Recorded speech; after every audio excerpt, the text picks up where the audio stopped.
Hello there, myself Athava Chaudhary. Today and my teammate Divicha, we have developed a project, the water potability prediction. So in this project, we have this project based on the theme water pollution.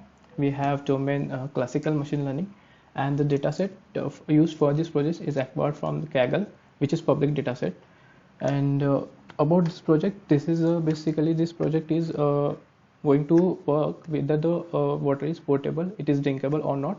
Based on that, we will be checking that the water is used utilized for drinking, household uses, food production or recreational activities. It is crucial for our public's health and to have access to the safe, readily available water. So next part in about the dataset that we have acquired this dataset from Kaggle. It contains 9 independent variables and one dependent variable, which is ground truth, which is means the water is potable or not. It contains approximately 2000 records about the negative class, which is not potable, and 1278 records for that the water is potable, that it is drinkable. So total there are 3276 records. So 9 independent features contains pH, chloramines, organic carbons, hardness, sulfate, trihalomethane, solids, conductivity and turbidity. So coming to the system architecture part, this is the base of our project, workflow of the project. So basically we will acquire data which is in the CSV format. First of all, we will do data processing, then we will do data analysis. In data analysis, we are going to plot a few graphs to analyze data. Then we will perform feature engineering based on the correlation between the independent columns. Then we will do data sampling. As you can see, the data is unbalanced, that there are 2000 records of negative class, but there are only 1200 records of positive class. So we'll have to balance the data for better prediction. Then we will split that data into training and testing set. Then we will apply the data modeling. We have used 7 models for this purpose, and we will for the evaluation of the model we will use these metrics, that sensitivity, specificity, accuracy, precision, F1 score. Using this evaluation matrix, we will choose best available model out of these 7 models, and then we will deploy that specific model to our web interface. For coming to the technology stack, we have used Python for developing this project, and we have used scikit-learn library. We have got the data from Kaggle, and we are going to deploy this whole project on Streamlit. And coming to the model selection process, based on the evaluation matrices as we have discussed in the system architecture, we are going to have a look on the values provided by each model for those evaluation matrices.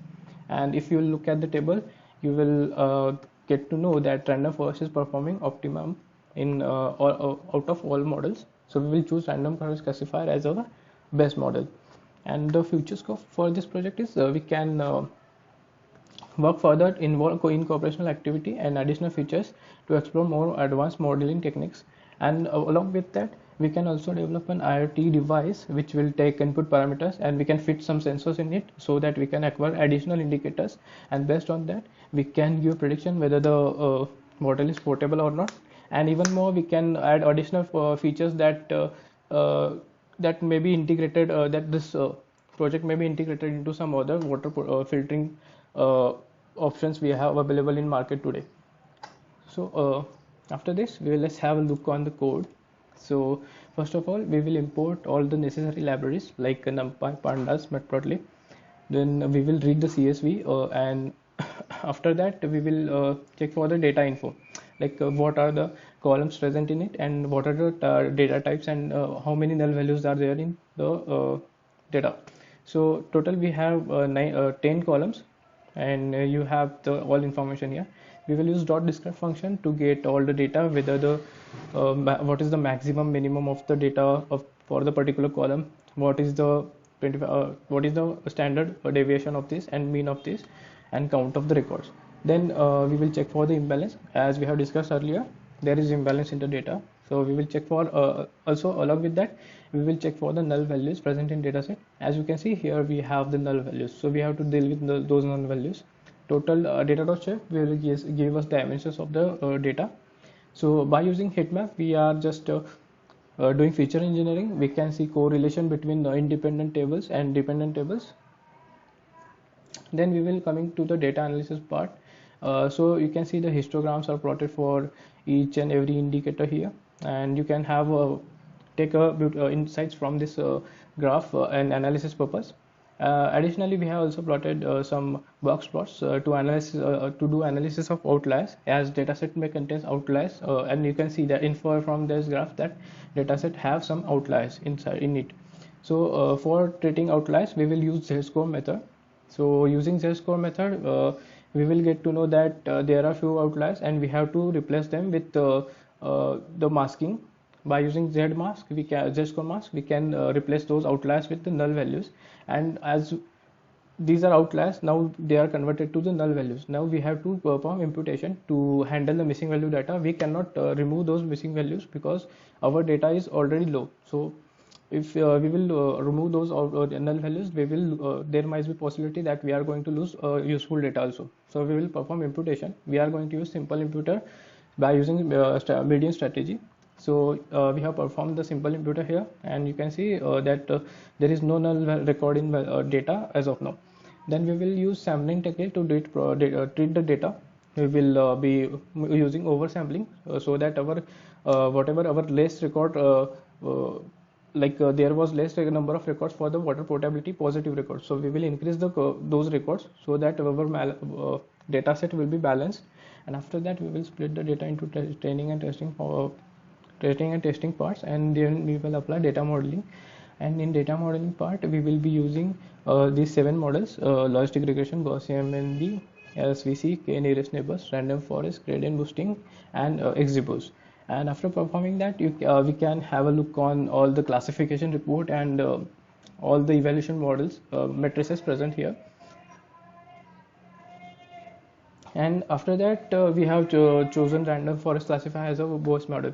So after that, we can perform that hyperparameter tuning on that model. So for that purpose, we have used grid search CV, and out of that we can get some insights that few parameters are performing very well, and based on that we are going to finalize our model, and we are going to store that model into pickle file.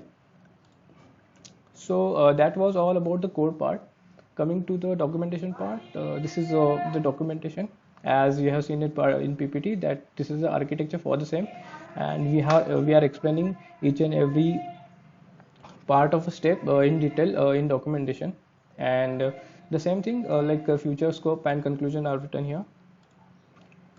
About the GitHub repository, GitHub repository contains a main branch where the test case XLSX is there, and PPT and documentation part will be here.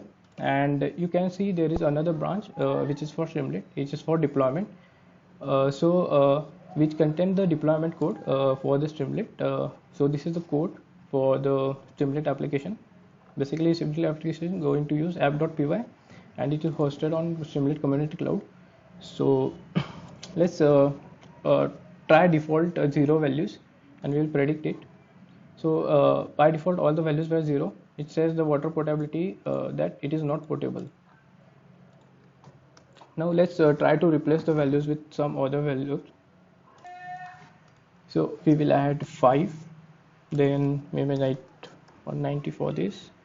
Then for solids we can write 738 for this value, and then we can write 5 here. Then we can write 300 for this, and then we can write 332 for this, and then we can write 11 for this. Then we can write 116 for this, and then for turbidity purpose we can write value 4. And let's check for the predictability, that it says the water is potable. So that's it for this water potability project, and thank you.